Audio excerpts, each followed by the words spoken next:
had this question recently. What does it take to be great?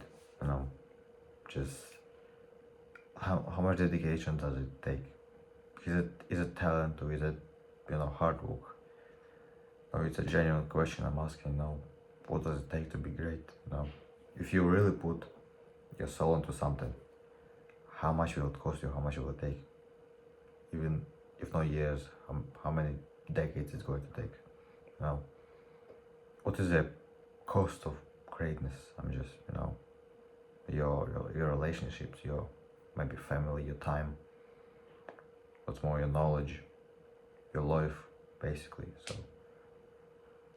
what's the amount of work you need to do to be great? What's the amount of things you need to pay in order to achieve greatness?